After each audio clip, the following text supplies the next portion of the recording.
Praise the Lord. வெளி 9ஆம் அதிகாரம் 1 முதல் 10 வரை உள்ள வசனங்கள். 5ஆம் தூதன் எக்காளம் ஊதினான். அப்பொழுது வானத்திலிருந்து பூமியின் மேல் விழுந்த ஒரு நட்சத்திரத்தை கண்டேன். அவனுக்கு பாதாள குழியின் திறவுகோல் கொடுக்கப்பட்டது. அவன் பாதாள குழியை திறந்தான். உடனே பெருஞ்சூளையின் புகையைப் போல அந்த குழியிலிருந்து புகை எழும்பிற்று. அந்த குழியின் புகையினால் சூரியனும் ஆகாயமும் அந்தகாரப்பட்டது. அந்த புகையிலிருந்து வெட்டுக்கிளிகள் புறப்பட்டு பூமியின் மேல் வந்தது. அவைகளுக்கு பூமியில் உள்ள தேள்களின் வல்லமைக்கு ஒப்பான வல்லமை கொடுக்கப்பட்டது.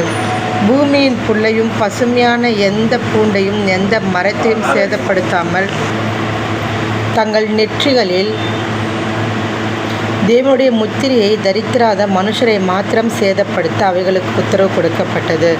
மேலும் அவர்களை கொலை செய்யும்படிக்கு அவைகளுக்கு உத்தரவு கொடுக்கப்படாமல் 5 மாதம் அளவும் அவர்களை வேதனைப்படுத்தும்படிக்கு உத்தரவு கொடுக்கப்பட்டது. அவைகள் செய்யும் வேதனை தேளானது மனுஷரை கொட்டும்போது உண்டாகும் வேதனையைப் போல் இருக்கும். அந்நாட்களில் மனுஷர்கள் சாவை தேடியும் அதை காணாதிருப்பார்கள்.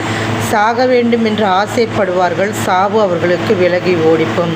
அந்த வெட்டுக்கிளிகளின் உருவம் யுத்தத்திற்கு ஆயத்தம் பண்ணப்பட்ட குதிரைகளுக்கு ஒப்பாயிருந்தது.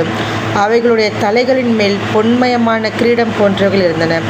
அவைகளின் முகங்கள் மனுஷருடைய முகங்கள் போல் இருந்தன. அவைகளுடைய கூந்தல் ஸ்ரீகளுடைய கூந்தல் போல் இருந்தது. அவைகளின் பற்கள் சிங்கங்களின் பற்கள் போல் இருந்தன. இருப்பு கவசங்களைப் போல மார்க்கவசங்கள் அவைகளுக்கு இருந்தன. அவைகளுடைய சிறகுகளின் இரைச்சல் யுத்தத்திற்கு ஓடுகிற அநேகம் குதிரைகள் பூண்ட ரதங்களின் இரைச்சலுக்கு ஒப்பாயிருந்தன. அவைகள் தேள்களின் வாள்களுக்கு ஒப்பான வாள்களையும் அந்த வாள்களில் கொடுக்குகளையும் உடையவர்களாயிருந்தன.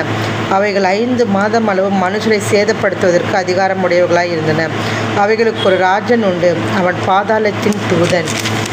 எபிரேயு பாஷையிலே அபெத்தோன் என்றும் கிரேக்க பாஷையிலே அப்பொல்லியோன் என்றும் அவனுக்கு பெயர். ஆமென்.